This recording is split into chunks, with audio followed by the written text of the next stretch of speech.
Olá, alunos da Escola Teológica Logos. Que Deus abençoe a sua vida. Nós vamos começar o nosso curso aqui pelo canal do YouTube, Facebook. O nosso interesse é que a palavra de Deus chegue nos corações de maior número de pessoas possível, do maior número de pessoas possíveis. Então, nós vamos começar aqui com a matéria denominada Bibliologia, ou também chamado de Introdução Bíblica. Eu gostaria que você pegasse uma Bíblia e tivesse com ela aí ao seu lado para acompanhar a aula de hoje. Nós vamos falar da importância da Bíblia, do que ela significa, vamos falar das divisões da Bíblia. Bom, para começar, a Bíblia é chamada de um livro milagre. Ela foi escrita por cerca de 40 escritores e ela tem como autor o próprio Deus. A Bíblia, ela tem esse nome porque significa coleção de livros. Então, ela tem um total de 66 livros e ela é dividida em duas partes, o Antigo e o Novo Testamento. O Antigo Testamento vai tratar de todas as questões relacionadas ao povo hebreu, ao povo de Israel, que deu origem a Jesus, o Messias. E o Novo Testamento, foi escrito depois do nascimento de Jesus. Enquanto o Antigo foi escrito antes do nascimento de Jesus, até 400 anos antes de Jesus nascer, o Novo Testamento foi escrito depois de Cristo, depois do nascimento de Cristo. Ou seja, somente depois aí da partida dele, da assunção dele ao céu, é que o Novo Testamento foi escrito. O Antigo Testamento tem 39 livros, enquanto que o Novo Testamento tem 27 livros. E eles têm as suas subdivisões, que nós vamos explicar aqui nesta aula. Então, se você tem uma Bíblia, você vai acompanhar comigo essas divisões da Bíblia que vão te ajudar a entender a palavra de Deus. Não tem como falar de teologia sem primeiro dar a base daquilo que nós pretendemos estudar. Então, a Bíblia Sagrada é um livro milagre, porque ela levou cerca de 1.400 anos, a 1.600 anos, não mais que isso, para ser escrita. Então você imagina, um século tem 100 anos. Então quantos séculos passaram-se aonde a Bíblia foi escrita? Então levou aí esses 1.600 anos para ser escrita, um total aí de 16 séculos. Quantas gerações, quantas culturas, homens diferentes. Nós tivemos desde Paulo, criado ao pé de Gamaliel, instruído, cidadão romano. Tinha Pedro, indouto de letra, e tinha Amós, cultivador de sicômoro, boieiro, como diz a Bíblia. E nenhuma das mensagens que esses escritores escreveram, inspirados pelo Espírito Santo, entra em contradição. Durante todo esse tempo, eles tentaram arrumar, ou procuram até hoje, contradições na Bíblia, porém não existem. No final, eles acabam chegando à conclusão de que a Bíblia é um livro que atravessou gerações, atravessou culturas e continua com a sua mensagem atual. Ela continua com a mensagem bíblica. Então eu queria que você acompanhasse comigo agora essas divisões importantes. Por que a gente tem que falar de 40 escritores? Porque o autor da Bíblia é o próprio Deus. Então, eu não posso dizer 40 escritores.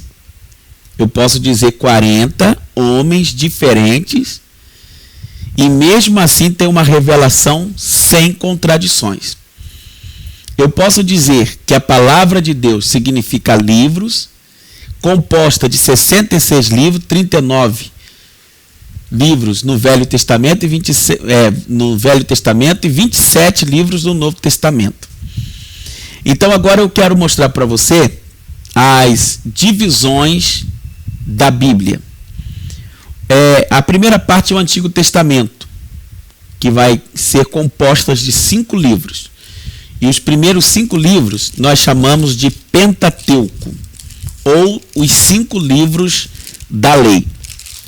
O Pentateuco, ele começa com Gênesis, depois Êxodo, Levítico, Números e Deuteronômio. Então, aí está a primeira parte da divisão da Bíblia. A outra parte nós vamos chamar de livros históricos. E nós vamos ter aqui 12 livros históricos, começando aqui pelo o livro de Josué. Então nós vamos ter Josué, Juízes, Rute, 1º e 2º Samuel. Por que 1º Samuel? Porque se trata de um livro. Então eu não posso falar 1ª Samuel. Quando eu me refiro às cartas no Novo Testamento, aí eu falo 1ª Tessalonicense, 1ª Timóteo, não é? Mas aqui nesse caso eu estou tratando de livros, então é primeiro livro de Samuel, 2º livro de Samuel. Aí vamos ter 1º Reis, 2º Reis, 1º Crônicas, 2º Crônicas, Esdras, Neemias e Esther. Então aqui nós temos os 12 livros históricos. Depois nós vamos ter uma terceira divisão no Antigo Testamento, que nós vamos chamar de livros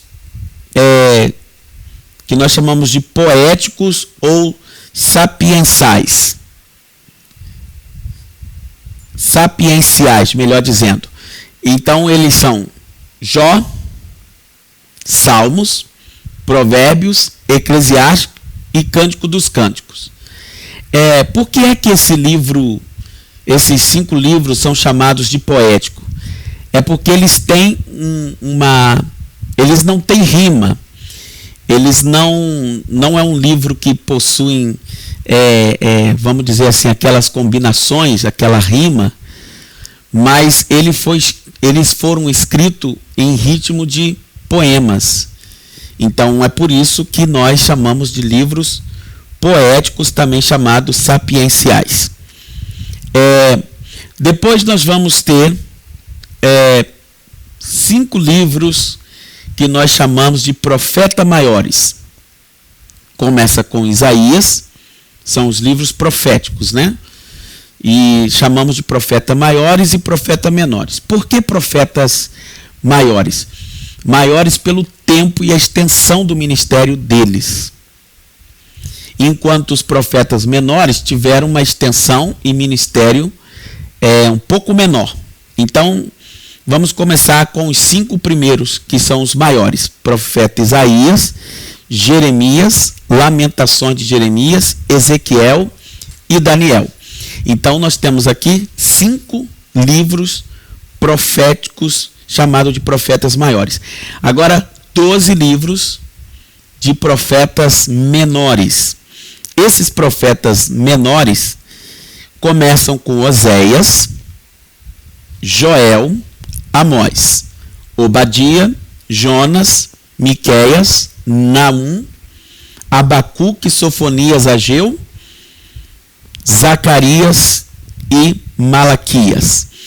Com isso aí a gente completa uma lista de 12 profetas menores. Então isso aqui completa 39 livros que compõem o Antigo Testamento da nossa Bíblia cristã. Agora vamos para a segunda principal divisão da Bíblia, que é o Novo Testamento, que por sua vez também possui as suas subdivisões. Então o Novo Testamento ele vai ter a primeira parte que nós chamamos de evangelhos.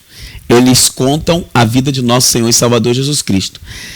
E ainda assim os evangelhos têm divisões que nós chamamos dos 3 primeiros como os evangelhos sinóticos. esses evangelhos sinóticos é com a semelhança, por causa da semelhança que os três escreveram. São eles, Mateus, Marcos, Lucas e João. Mais na frente nós vamos estudar, porque cada um escreveu para um povo diferente. E eles contam a vida de nosso Senhor e Salvador Jesus Cristo. Então, a primeira divisão do Novo Testamento é Evangelhos, Mateus, Marcos, Lucas e João, 4. Depois nós vamos ter um livro histórico, que é o livro dos Atos dos Apóstolos. Então, esse livro vai contar a inauguração da igreja, a era eclesiástica, a inauguração ali da descida do Espírito Santo e o ministério dos apóstolos. Curiosidade, é o único livro que não tem doxologia, é o único livro que não tem fechamento de bênção apostólica. Por quê? Porque a igreja continua a história dos Atos dos Apóstolos. Só uma curiosidade para você. Depois nós vamos ter as cartas, as epístolas, que nós dividimos em duas.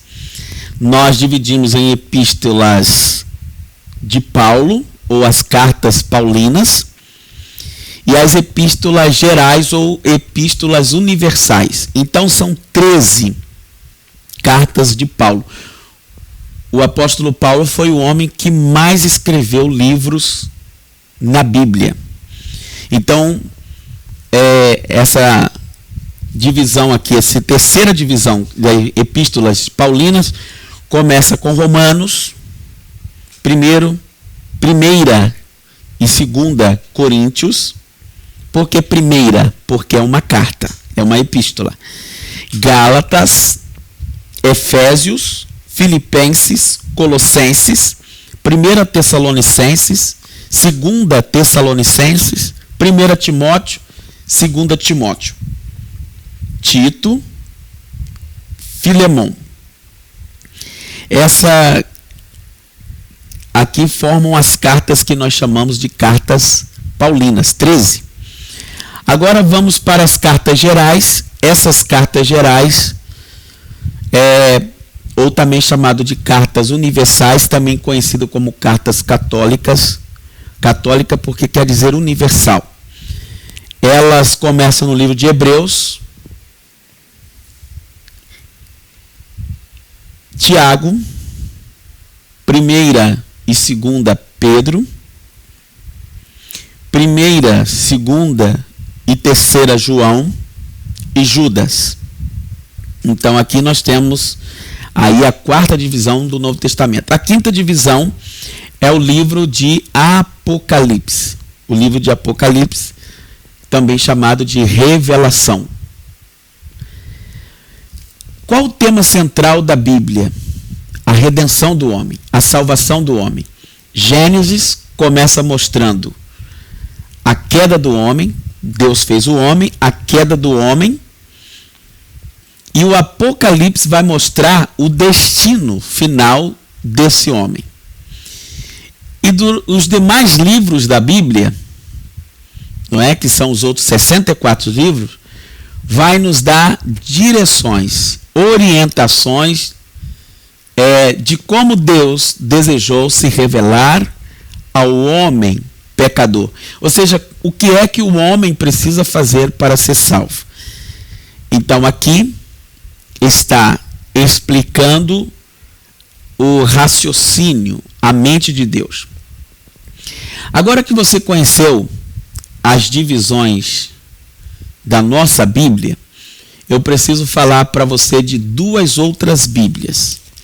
A primeira Bíblia é a Bíblia hebraica, ou também chamado de Torá, que é a Bíblia dos judeus. Elas têm algumas pequenas diferenças, né, da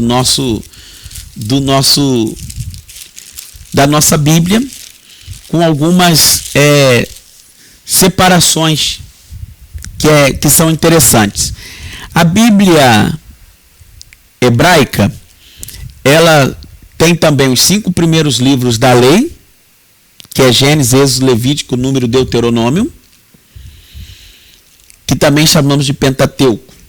Pentateuco, penta, por causa de 5, então, por causa de 5 livros.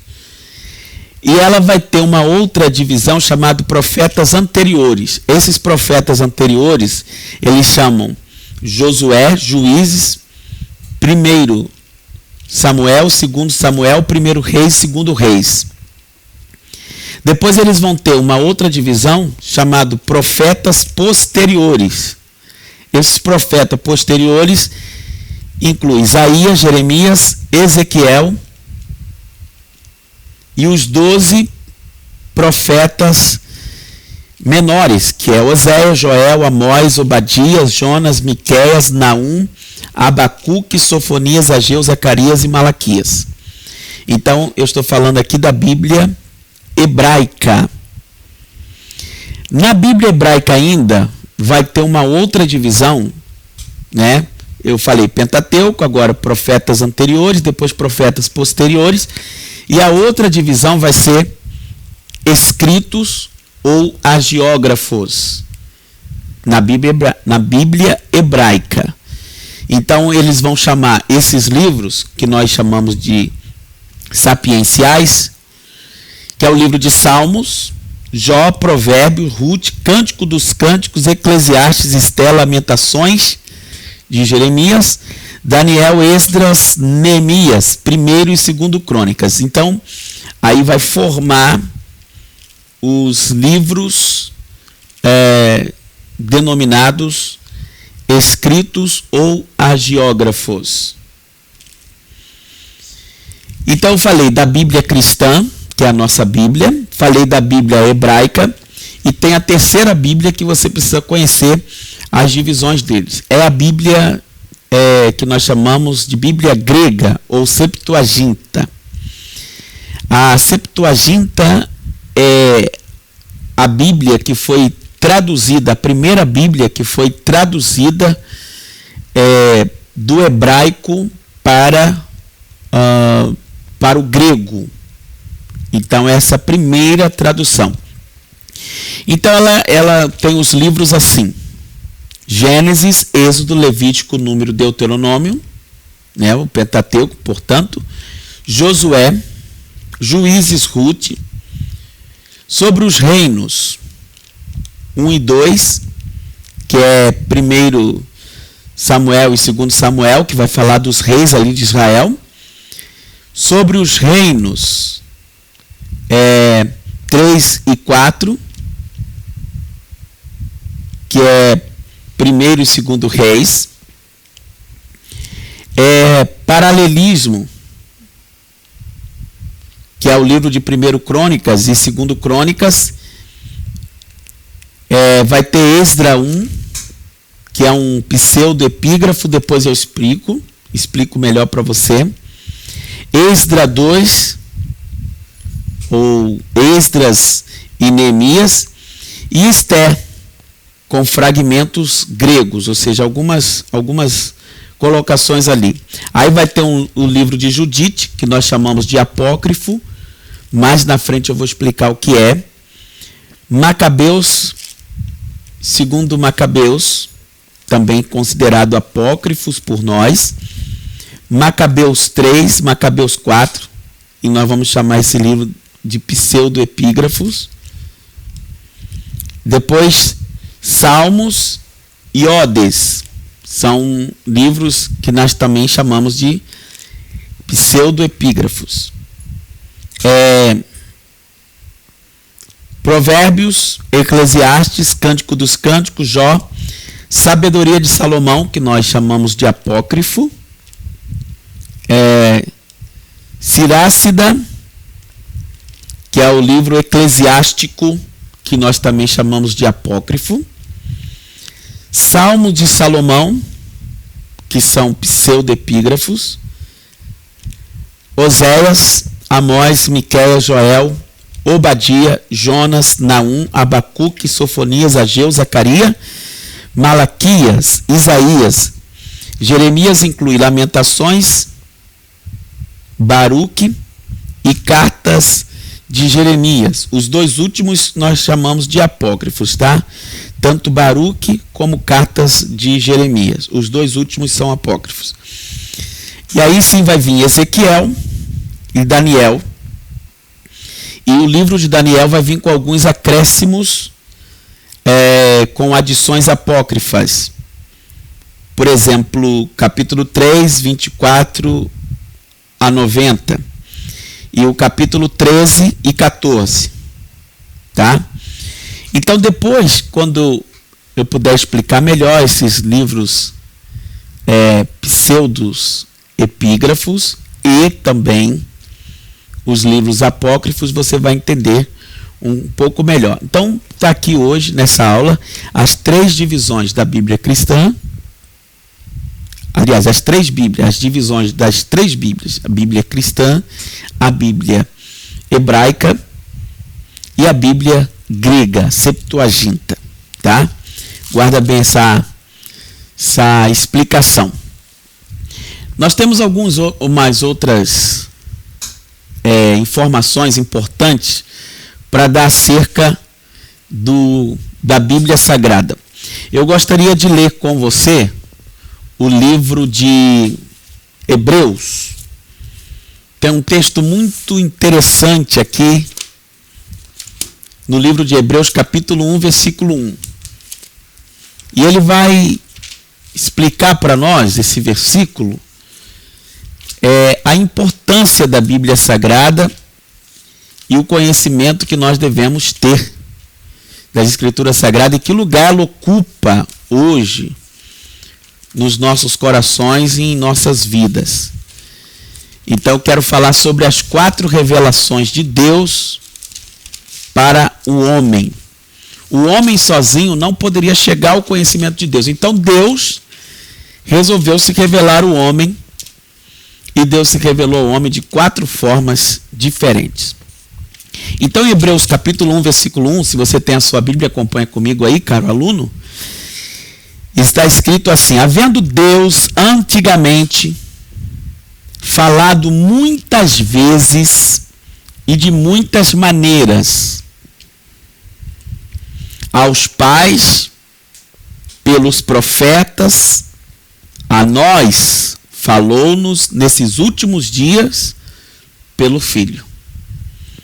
Então vamos lá. A primeira forma que Deus falou com o ser humano foi através das obras da natureza. Salmo 19 fala sobre isso. Os céus anunciam as obras do Senhor, anunciam as obras das suas mãos, né? Um dia faz declaração de outro dia. Algumas pessoas acabam dizendo assim: Deus existe. Para criar esse universo e tudo funcionar como funciona, é porque Deus existe. Então, realmente, uma das formas que Deus se revelou, a primeira forma é através das obras da natureza. A segunda forma que Deus se revelou ao homem, porque o homem sozinho não poderia chegar ao conhecimento de Deus, foi através da história. Então Deus começou a falar com os patriarcas, fazendo com eles aliança. Primeira aliança com primeira aliança com Adão, Noé. Depois nós vemos a aliança de Deus com Abraão, Isaac, Jacó, Davi e tantos outros. Então Deus falava com esses patriarcas, e esses patriarcas transmitiam a mensagem de Deus à sua família. Depois, a terceira forma que nós encontramos que Deus se revelou ao homem foi através do próprio Filho, Jesus Cristo, o último dos profetas. Porque depois dos patriarcas, nós tivemos aí os profetas que falaram em nome de Deus. As mensagens deles eram: assim diz o Senhor. Então, uma mensagem bíblica, uma mensagem centralizada na palavra de Deus, e eles diziam: assim diz o Senhor. Então, os profetas, nós tivemos o último dele, que foi Jesus Cristo, Filho de Deus. Então, como está escrito aqui em Hebreus, nos nossos dias, falou-nos nesses dias pelo Filho. Então, através das obras da natureza, Deus falou com o homem através da história, usando os patriarcas e profetas. E a revelação mais perfeita de Deus ao homem foi Jesus Cristo, Deus Emanuel, Deus conosco. Deus se fazendo carne e habitando entre nós, e vimos a sua glória, a glória do unigênito de Deus. E qual a forma que Deus se revela hoje para nós? Através do que está escrito, a palavra de Deus, a palavra escrita. Jesus disse: errais por não conhecer as Escrituras, pois são elas que de mim testificam. E outras vezes ele falou assim: errais por não conhecer as Escrituras, porque cuidais ter nela a vida eterna. Então, as Escrituras Sagradas, a Bíblia, ela é a palavra de Deus para os homens. É a forma que Deus se revelou para os homens. Agora, há muitas pessoas que não acreditam ainda na palavra de Deus, não acreditam ainda na palavra de Deus para a salvação de todos os homens. Então eu queria ler com você, para você entender melhor aqui, na carta de Pedro, 1 Pedro, capítulo 1, versículo 21, aonde vai nos explicar aqui acerca da palavra de Deus, o que ela significa para o homem. Está escrito assim, ó. Vou ler o 20 e o 21. Sabendo primeiramente isto, que nenhuma profecia da Escritura é de particular interpretação. Ou seja, os homens não escreveram aqui o que eles quiseram escrever. Não foi uma elucidação deles, algo que eles estavam assim e decidiram escrever. O versículo 21 nos diz assim: porque a profecia nunca foi produzida por vontade de homem algum, mas os homens santos de Deus falaram inspirados pelo Espírito Santo. Então, os homens não escreveram aqui algo que eles quiseram escrever. Eles falaram aqui orientados pelo Espírito Santo. O Espírito Santo falou ao coração deles. Você conhece o livro de Apocalipse? O livro de Apocalipse, você vai encontrar textos aonde é Deus quem manda o homem escrever. Vou te mostrar aqui em Apocalipse capítulo 1. Se você está acompanhando, é importante que você veja o que está escrito aqui. Apocalipse capítulo 1, versículo 4.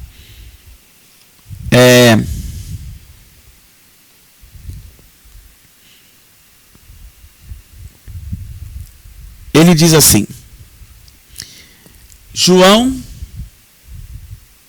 as 7 igrejas que estão na Ásia, graça e paz seja convosco da parte daquele que é, e que era, e que há de vir, e da dos 7 Espíritos que estão diante do seu trono, e da parte de Jesus Cristo, que é a fiel testemunha, o primogênito dos mortos, e o príncipe dos reis da terra.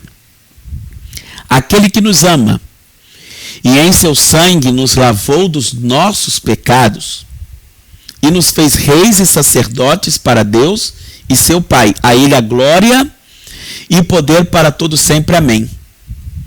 Eis que vem com as nuvens, e todo olho verá, até os mesmos que os trapassaram, e todas as tribos da terra se lamentarão sobre ele. Sim, amém. Eu sou o Alfa, o Ômega, o princípio e o fim, diz o Senhor, que é, e que era, e que há de vir, o Todo-Poderoso. Eu, João, que também sou irmão vosso e companheiro na aflição, e no reino e na paciência de Jesus Cristo, estava na ilha chamada Patmos, por causa da palavra de Deus e pelo testemunho de Jesus Cristo. Eu fui arrebatado em espírito no dia do Senhor, e ouvi detrás de mim uma voz como de trombeta. E o que foi que ele ouviu? Que dizia: o que vês, Ou seja, tudo que ele viu, escreve-o em um livro e envia-o às 7 igrejas que estão na Ásia, a Éfeso e a Esmirna, a Pérgamo, a Tiatira, a Sardo e a Filadélfia e a Laodiceia. Então ele disse: e virei-me para ver quem falava comigo. Afinal de contas, ele estava sozinho ali naquele lugar, e virando-me, vi 7 castiçais de ouro. Ele começou a ter revelações sobrenaturais e profundas.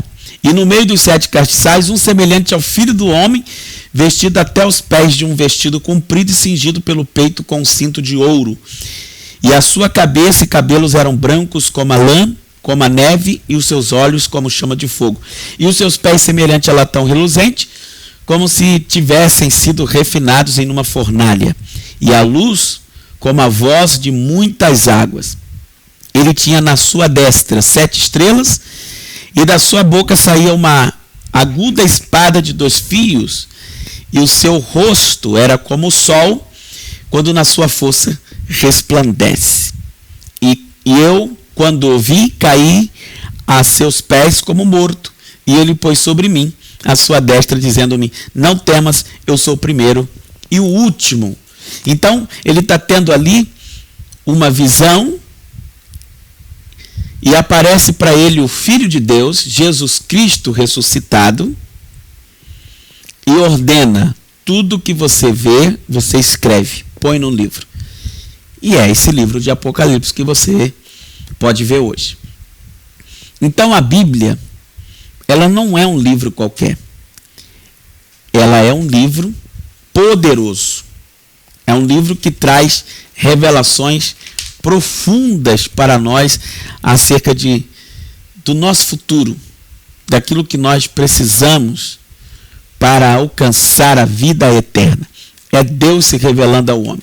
Então você precisa dar crédito à palavra de Deus. Eu poderia ler vários outros textos aqui importantes explicando acerca da Escritura Sagrada, mas hoje eu quero me aprofundar com você um pouco mais nos livros da Bíblia Sagrada, na divisão que ela tem, para que você entenda bem a palavra de Deus para nossas vidas. A Bíblia é uma revelação. É a revelação de Deus aos homens. Revelação é o Criador se fazendo conhecido aos homens e comunicando-lhes o seu propósito. Por isso que a Bíblia é uma revelação. Quando nós lemos a Bíblia, nós começamos a entender os propósitos de Deus ali para as nossas vidas. Se você pegar o que está escrito, vamos ler juntos o que está no livro de 2 Timóteo, capítulo 3, versículo 16. Abre a sua Bíblia para a gente explicar agora inspiração e revelação. É muito importante esse conhecimento aqui. Então, Paulo, escrevendo ao seu filho na fé, na sua segunda carta a Timóteo, portanto é uma carta do apóstolo Paulo, ele vai mostrar a importância das Escrituras. Vamos lá, estou chegando.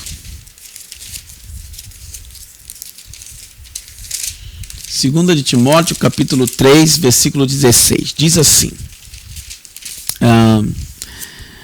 toda a Escritura,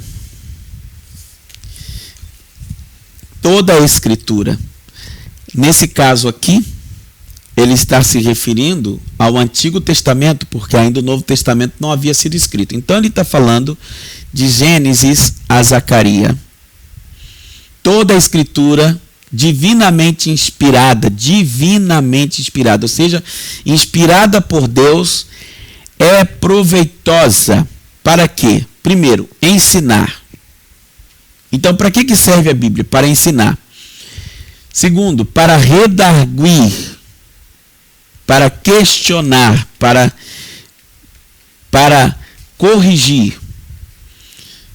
para instruir em justiça, para que o homem de Deus seja perfeito e perfeitamente instruído para toda boa obra. Então, tudo que você precisa para ser perfeito em Deus está aqui nas Escrituras Sagradas. Toda ela é inspirada por Deus. Então, vamos lá. Nós temos duas revelações, então, que nós podemos falar acerca da Bíblia. A revelação geral, e a revelação geral é através da natureza, como eu falei, e através da nossa própria consciência, tá? Então, a isso nós chamamos de revelação geral. Você mesmo, observando a natureza, pode ter certo conhecimento de Deus. Você pode ver Deus numa flor, você pode ver Deus na complexidade do que é o sistema planetário, dos milhões e milhões de galáxias que existem, milhões de estrelas em cada galáxia, o próprio tempo, como funciona. As tribos mais primitivas do Brasil, para você ter ideia, da África ou da Ásia, todas elas têm a sua religião e que revelam um certo conhecimento sobre a existência de Deus. Então eles vão chamar Deus, né, de alguma forma. Nenhuma criatura pode dizer que não conhece um pouco de Deus, pois tanto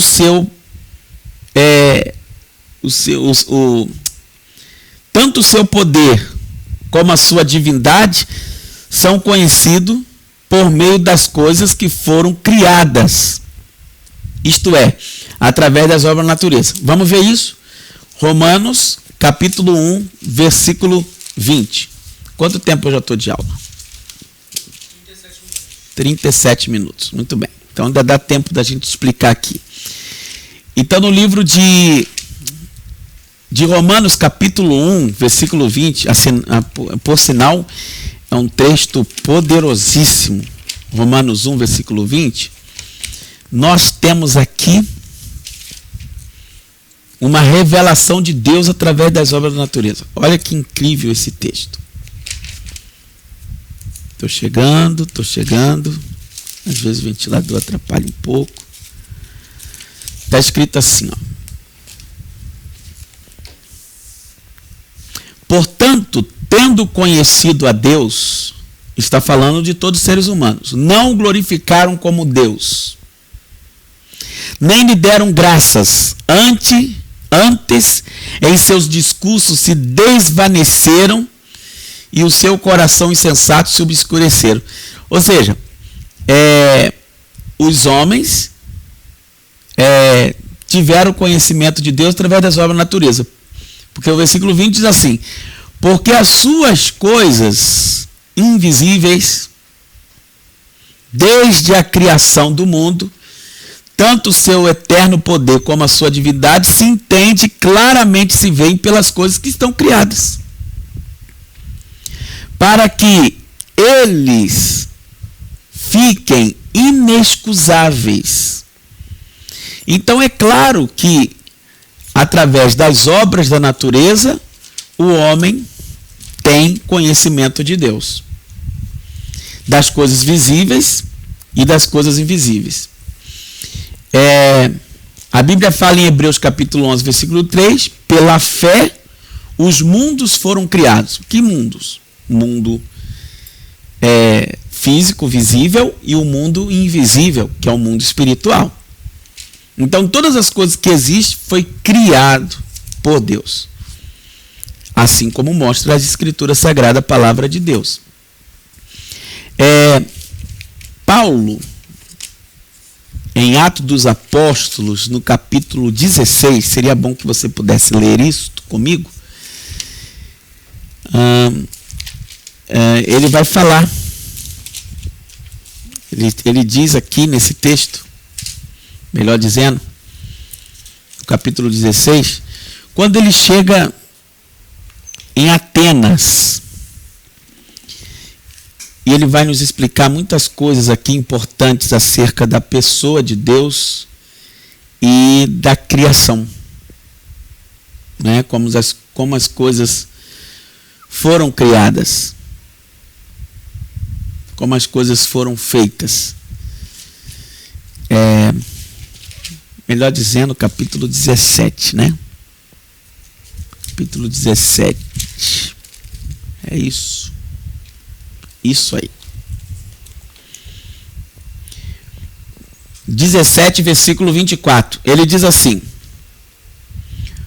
o Deus que fez o mundo e tudo que nele há, sendo o Senhor do céu e da terra, não habita em templos feitos por mãos de homens. Tampouco é servido por mãos de homens, como que necessitando de alguma coisa. Pois ele mesmo é quem dá a todos a vida, e ele dá a respiração e todas as coisas. É ele quem dá.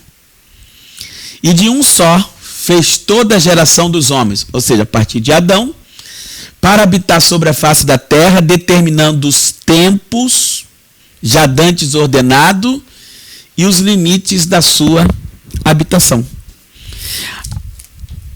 Para buscarem ao Senhor, se porventura tateando, tocando nas coisas que existem, pudessem achar, ainda que não está longe de cada um de nós. O 28 ele diz: porque é nele que vivemos e nos movemos e existimos, como também alguns dos vossos poetas disseram, pois somos também sua geração. Sendo, pois, a geração de Deus, nós, homens, não havemos de cuidar que a divindade seja semelhante ao ouro, ele é maior que o ouro, ou a prata, ele é maior que a prata, ou a pedra esculpida por artifício e imaginação dos homens. Mas Deus, não tendo em conta os tempos da ignorância, anuncia agora a todos os homens em todo lugar que se arrependam. Por isso existe a Bíblia, para nos orientar esse caminho do arrependimento. Porquanto tem determinado um dia em que com justiça há de julgar o mundo por meio do varão que destinou, e disso deu certeza a todos, ressuscitando dos mortos. De quem que ele está falando? Da revelação mais perfeita de Deus, que é Jesus Cristo. E como ouviram falar da ressurreição dos mortos, uns escarneciam, estão falando dos gregos lá, né, em Atenas, que ouviram, e outros diziam acerca disso, te ouviremos outra vez, em outra ocasião. Ou seja, não quiseram dar crédito. E assim Paulo saiu do meio deles. Todavia, chegando alguns varões a ele, creram, entre os quais Dionísio, o Areopagita, e uma mulher por nome Dâmaris. E com eles outros acreditaram na pregação da palavra. Eu citei aqui o Salmo 19 e eu preciso ler para você no Antigo Testamento, mostrando, né, acerca das obras de Deus reveladas através das obras da natureza. Então eu estou falando da revelação geral, né? Mas daqui a pouco nós vamos falar da revelação especial de Deus ao homem. Salmo 19. Abra sua Bíblia comigo aí para acompanhar essa leitura magnífica também, falando das obras da natureza e a revelação de Deus através dessas obras. O texto diz assim: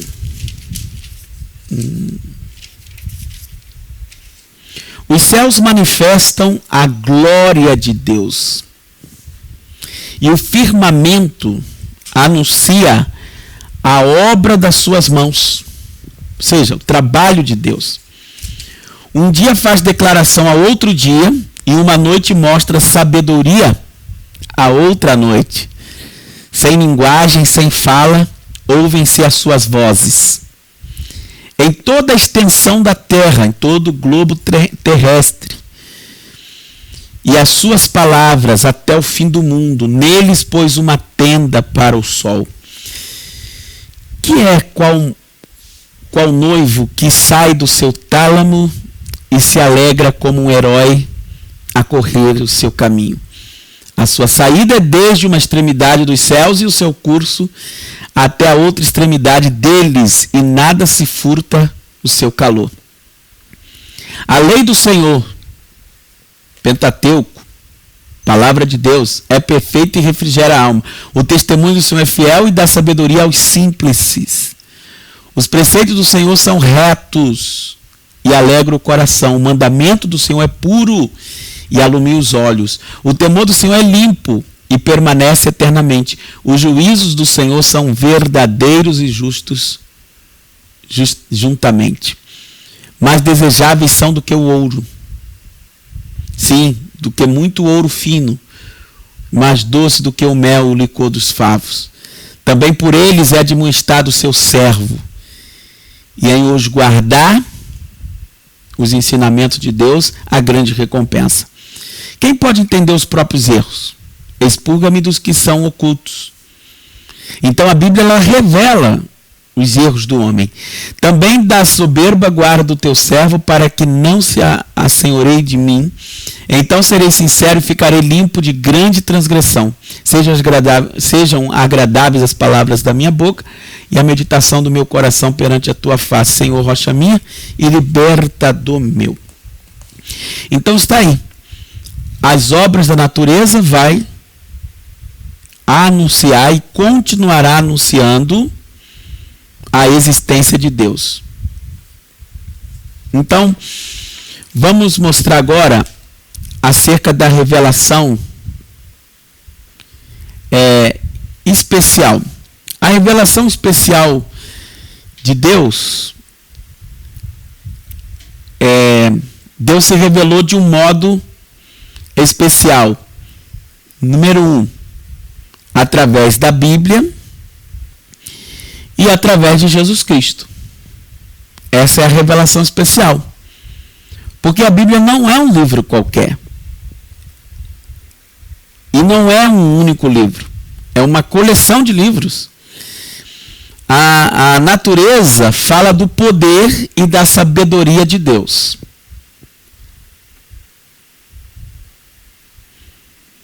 Nessa consciência, a nossa consciência é um pouco sobre a vontade de Deus.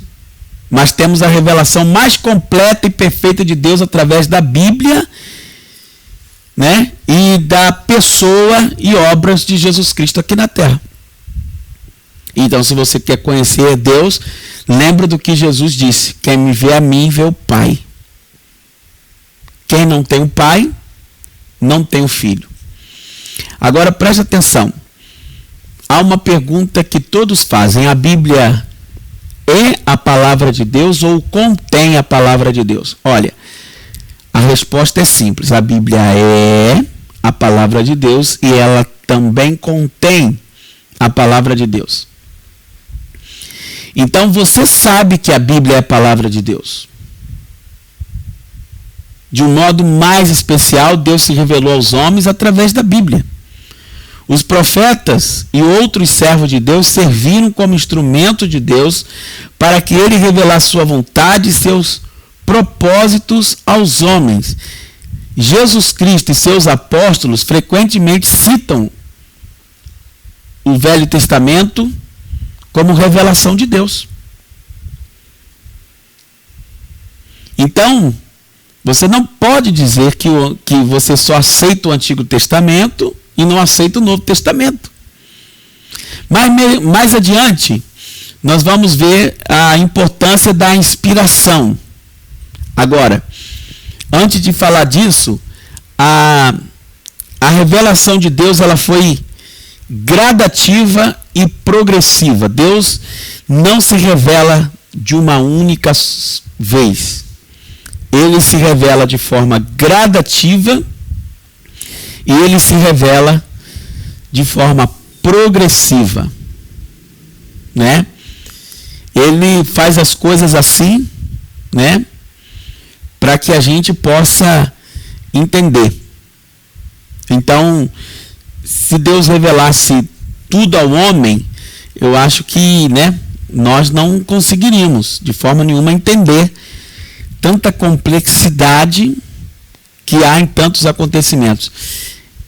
E o que seria de nós se não tivesse escrito na Bíblia as coisas que nós precisamos aprender, as coisas que nós precisamos ter e saber? A revelação que Deus fizera por intermédio de Isaías só foi completada também com a morte de Cristo. Então Isaías, 750 anos antes, profetizou o nascimento do Messias, que ele nasceria de uma virgem, e ele já diz que ele era pré-existente. Isaías capítulo 9, versículo 6. Um menino nos nasceu, um filho se nos deu, o principado, o governo estava sobre os seus ombros, e o seu nome será maravilhoso, conselheiro, Deus forte, príncipe da paz e pai da eternidade. Jesus, 750 anos depois, nasceu realmente de uma virgem, e o seu nome foi Emanuel, Deus conosco, Jesus, o Salvador da humanidade. Então, essas revelações de Deus para nós nos ajudam a entender. Para fechar a nossa aula de hoje, eu preciso falar da inspiração. Muitas pessoas vão entender inspiração de forma errada, que a Bíblia, que os homens que falaram inspirados pelo Espírito Santo. Então, como foi essa inspiração?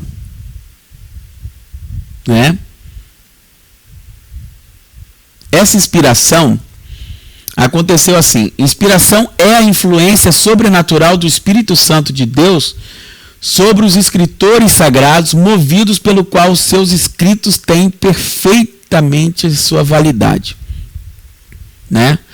Você já ouviu muitas vezes frases como esta: hoje estou inspirado, você é minha inspiração, ele é um poeta inspirado, e assim por diante. No entanto, não é sobre nenhuma dessas inspirações que nós vamos estudar. Quando nós falamos da inspiração dos homens de Deus para escrever a Bíblia, esses 40 escritores, cerca de 40 homens que escreveram, quando em teologia você encontrar o termo inspiração, ele se refere à influência sobrenatural do Espírito Santo sobre as Escrituras Sagradas. Influência, você sabe o que é? É uma força que uma pessoa exerce sobre a outra.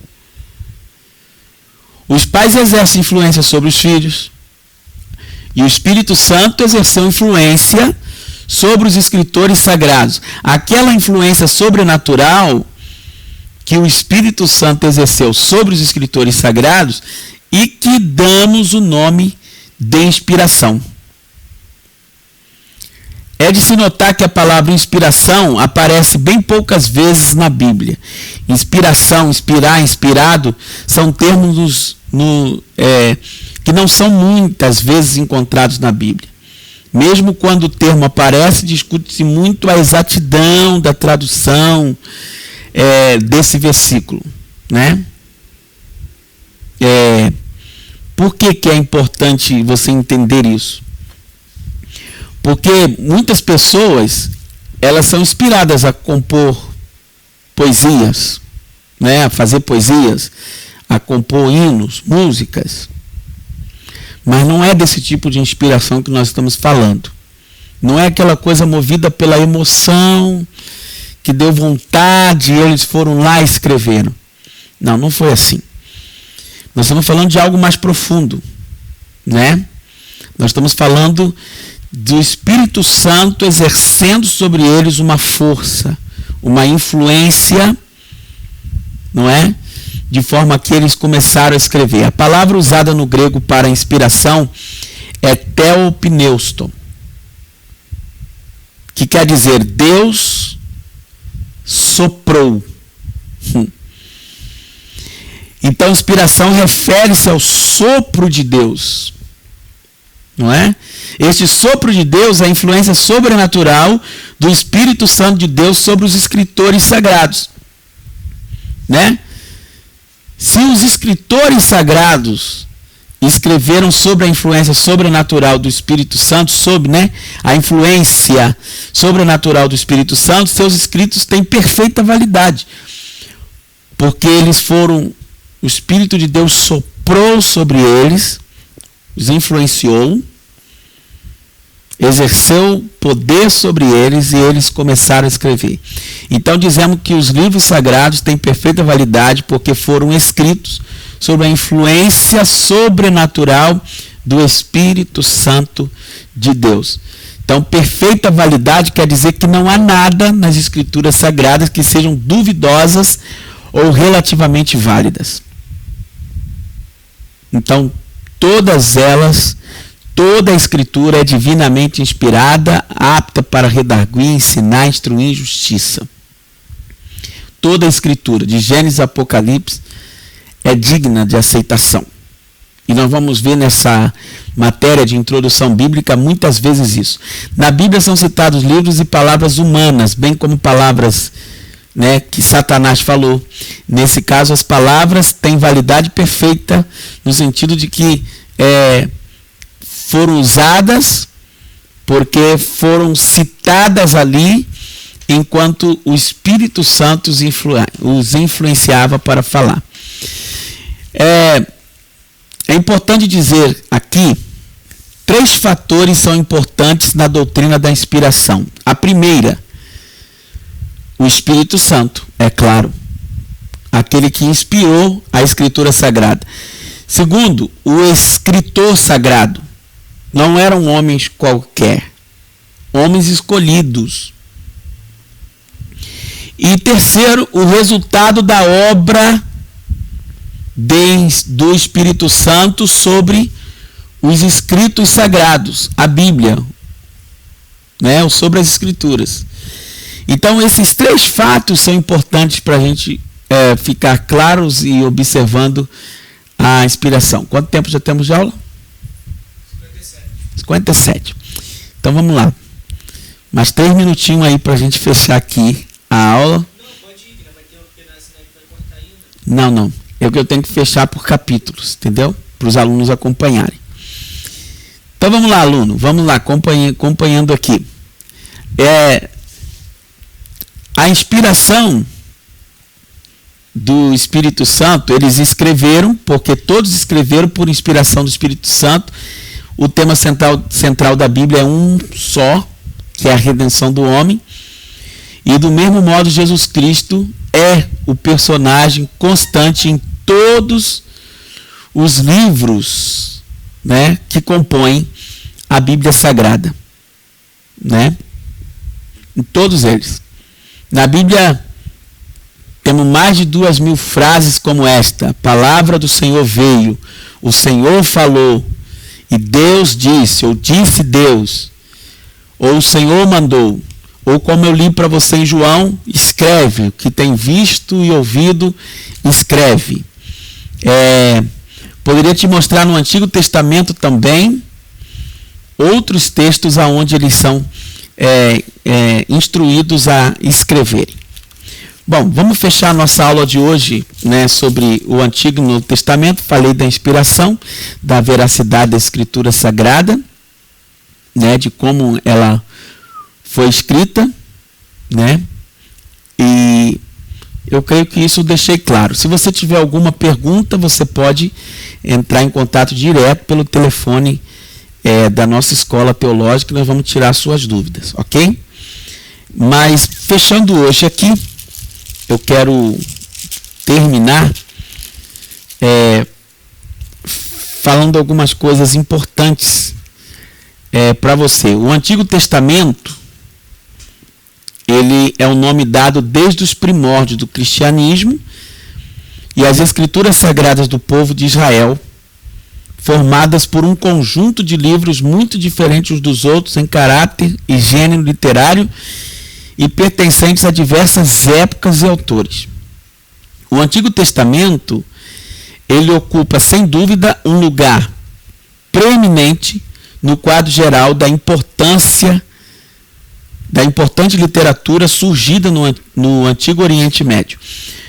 No decorrer da sua longa história, egípcios, sumérios, assírios, babilônios, fenícios, hititas, persas e outros povos da religião produziram um importante tesouro de obras literárias.